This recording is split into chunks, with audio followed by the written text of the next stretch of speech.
Today is Find Out My Breast Density Day, and we are here to talk about breast density. Breast density, why knowing your risk could save your life. I'm Lisa Baer. I'm the Vice President of Marketing and Communications for My Density Matters. And joining us today are Lesley Ferris-Yerger, the CEO and founder of My Density Matters, Roberta Albany, founder of Cancer in the Know and patient advocate, Dr. Dr Rosen, a breast surgical oncologist from the northwestern suburbs of Chicago, and Dr. Neela Al-Sheikh, a breast radiologist in the Chicago area. Thank you so much. Let's go ahead and jump right into it. It's really well established that breast density can make it harder to see cancer on mammograms, but it is also a significant risk factor for developing breast cancer. We're here today to talk about why many don't realize that given this combination, breast cancer diagnosis may be delayed in women with dense breasts. Lesley, would you like to introduce yourself and let us know how you came to know about breast cancer and breast density? Thank you. Again, I'm Lesley Ferris-Yerger, CEO and founder of My Density Matters. In 2017, I was diagnosed with stage 4 metastatic breast cancer 2 months after an all-clear mammogram and ultrasound. The shock of my life, of course, I had no idea.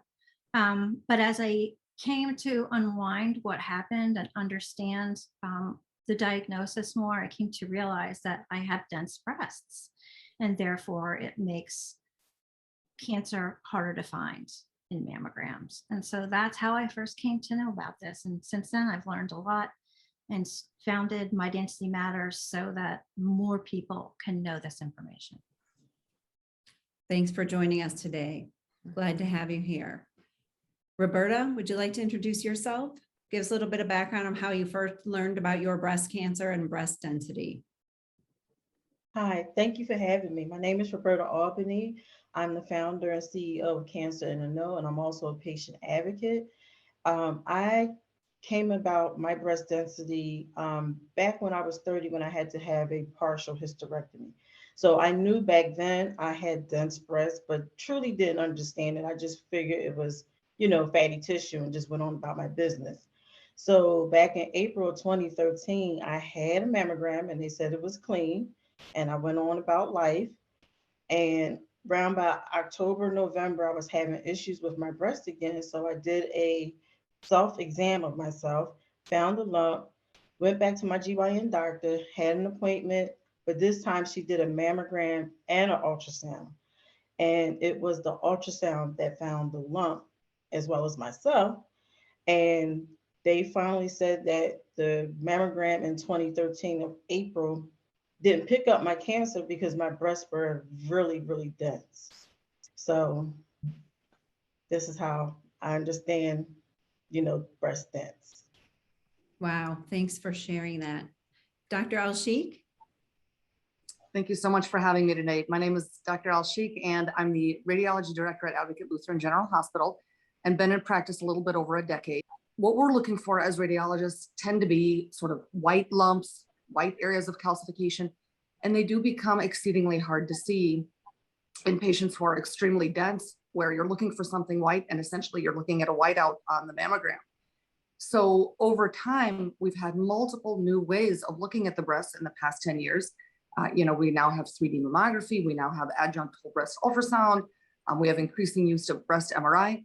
Nonetheless, as a radiologist, I'm presented every day with those cases in women that have extremely dense breast tissue, in which we know we're adding limited value in that patient, even with yearly mammography. So I cannot tell you how critical it is to know your breast density, to be an advocate for yourself.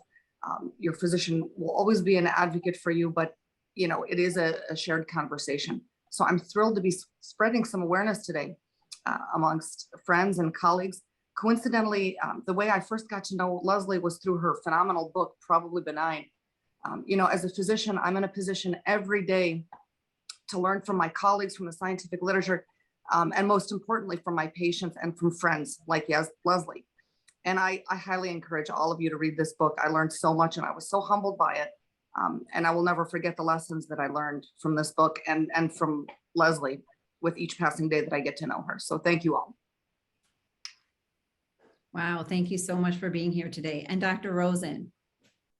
Hi, Barry Rosen. I'm a breast cancer surgeon, and I've been doing this for over a quarter of a century. So I'm doing this for quite some time. And what I find about breast density that what keeps me up at night is the reality that there's so much misinformation about density. So many of the women that I see tell me that they've been told all their life that they have dense breasts. And I think there's people sometimes confuse lumpy, bumpy breast tissue on examination with what is actually a radiographic term, density. So you don't know your density unless you do an imaging study. And the tragedy that I've found is that, again, I'm seeing women after their cancer diagnosis. And I think a universal truth is that with a woman who's getting a mammogram on an annual basis and being responsible to then find out that they were let down by this, only 2/3 of women actually get screening mammograms. And to find out that they've done everything right, and despite that, they had a cancer develop right under our eyes. And that's, to me, really the ultimate tragedy. We have outstanding tests that are now available to see through dense breast tissue. And what Dr. Alshik and I speak about a great deal is precision screening, the right tests for the right patients. One size fits one.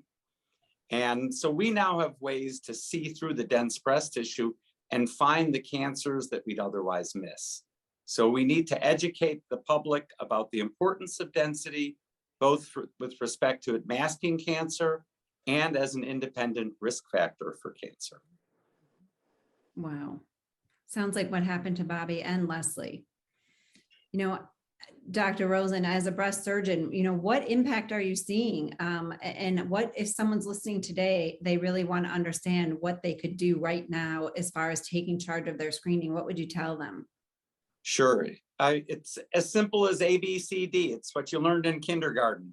So at least 39 states, Lesley, is that right now? 39 and counting. It's a state law that radiologists have to include your density in the mammogram report. So I would empower every woman who gets a mammogram to ask the physician who ordered the study, what is their density? A, B, C, D. If you're category D, extremely dense, which is about 10% of the population, that is very meaningful. That means that you have significantly higher risk of breast cancer as compared to the population at large. And it means that the mammogram is going to be difficult to interpret. Every hospital has a different protocol right now. We don't have standards for what supplemental imaging to do. At my hospital, we do MRIs, screening MRIs for women who have extremely dense breast tissue. A much larger category is category C, heterogeneously dense breast tissue. Maybe 35–40% of all women will fall into that category. And yes, it's not as difficult to see through that density, but you still will miss cancers if you rely on mammograms alone. You also should not rely on the fact that it's a 3D mammogram. 3D mammograms are definitely better than 2D mammograms, but they won't overcome density. So at our institution, we do screening ultrasounds for women who have category C dense breast tissue. Thank you. Dr. Alshik, listening to that and knowing that that's what you're focused on every day is finding that, what's the impact of not finding breast cancer at an early stage? And what do we really want everyone to know? Yes, you know, as breast radiologists, our goals are always to find these breast cancers when they're under a centimeter in size and preferably with negative lymph nodes at the time of diagnosis. The fear is that if they are missed on an initial screening examination, that we will find them at a later stage when they're harder to treat and when there's potentially a poorer patient outcome. So definitely our goal is to find them at the earliest point possible when they're most amenable to treatment. It's very important to have an imaging protocol that you work out with your primary care provider, whether it's, you know, your OB or a surgeon like Dr. Rosen or your primary care provider. It's definitely becomes much harder to meet our goals in imaging when we have an extremely dense breasted patient in which these lesions are obscured. I bring up one additional point, which I get from my patients quite often, is when they hear that the mammograms are harder to interpret with dense breast tissue, some make the mistake of saying, well, then I don't need mammograms anymore. And let's recognize the value of screening mammography. It's a cliche, but it's very true that mammograms do save lives. And in the most dense breast tissue, we will still see calcifications. And we find a lot of early cancers based upon calcifications. So it is supplemental imaging that we're supporting beyond mammography. We are not talking about replacing mammograms. And as I mentioned earlier, we can do a lot better job in the United States getting annual mammography for more women. Thank you, Dr. Rosen, for bringing that up. I mean, this is an excellent point. There are pockets in the United States that are still receiving 2D, and we very much encourage women of all densities, whether you have a fatty breast or an extremely dense breast, to receive a 3D mammogram, because it has been shown to reduce recall rate and increase invasive cancer detection rate, regardless of your density. So that's an important message for everyone to hear. Annual 3D, age 40. That's great advice. Lesley and Roberta, you work tirelessly every day getting this message out to women everywhere. Roberta, what do you really want all women to know about taking this kind of advice? Well, I would like for all women to know that they should really know their breast. They should look at it and also feel it. It's very important. And again, we just have to educate everyone about dense breasts, especially in the African American community. There were studies that said that we didn't have dense breasts, but come to find out, we do have very, very dense breasts. At 30, when I had that partial hysterectomy, I was told I had dense breasts, but nobody took the time to explain what dense breast is. But more importantly, I should have been getting ultrasounds or MRIs along with my mammograms since age 30. Wow. It sounds like you also were really a great advocate for yourself. And Lesley, that's something that you always say, take action, advocate for yourself. Yes, that's right. I mean, we have to take our own health into our own hands. What I really want people to know is what I didn't know. You know, I did not know that breast density was a risk. I had no idea. This was 4 years ago. We know more now. There's more out there about that now than there was then. But I didn't know that. And I wish I had. And, you know, I do this every day so that people can know what I didn't know, and so that my story does not become anyone else's story. That's what I really want. And that's why I wake up every morning and work at this. I'm glad you mentioned that. Thank you so much, Lesley. If there, you know, as we wrap up, if there is one thing that we want women to know and to do, Dr. El-Sheikh, we'll start with you. What is that? You know, get that mammogram. You'll never know your density until you have that mammogram. And until you know your density, you're never going to know your lifetime risks and what kind of precision screening you can have.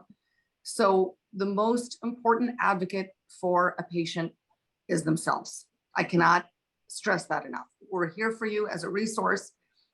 Any questions or concerns, but if there's one parting message from this whole discussion, it's annual mammography, you know, age 40, preferably with 3D, and do your self-breast exam every month so that you can advocate for your breast health. It's a great message. Dr. Rosen, do you have that one thing you want women to know and to do? Never one, usually 2 to 5. But, I think one thing that's really critical is know your risk. Understand what your risk is for breast cancer. At our breast centers, we measure something called Tyrer-Cuzick, which is a risk calculator, lifetime risk and 5-year risk of breast cancer. And then we can do screening appropriate to your risk. If you have a family history, inquire about genetic testing. There's multiple variables that goes into risk, and to know your risk is to manage your risk. The second thing that I would point out is be on the lookout. There's hope on the horizon. There are better tests on the horizon. Molecular breast imaging is something we're beginning to use as an alternative to MRI. there is abbreviated MRI at a substantial less cost than traditional MRI and substantially less time in the magnet. So there's a lot of exciting things on the horizon, and please keep seeing your doctor on a yearly basis so that you can be up to date. Wow, some great messages we're hearing today. Advocate for yourself, get your annual screening. Bobby and Lesley, do you want to, in closing, is there one more thing you'd like to add? For myself, I just want women and men to know their bodies. It's so important. And also to talk about cancer, health, all cancers, but specifically breast cancer. And I just want all communities, especially Black African American communities, to, get their heads out of the sand and get your mammogram and your ultrasound or MRI along with that.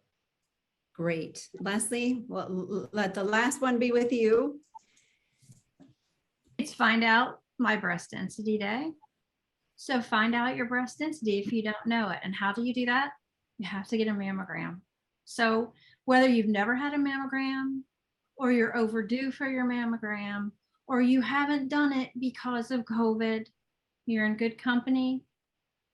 Make the appointment, go get the mammogram, find out your density. Know what I didn't know. And as Dr. Alshik has said, you can't know your risk until you know your density. Great advice. Thank you all so much for participating today. And if you want to learn more about the information you've heard, check out mydensitymatters.org for educational resources, downloads, we even have downloads of how to talk to your doctor, where to get supplemental screening. It could save your life. Thank you so much.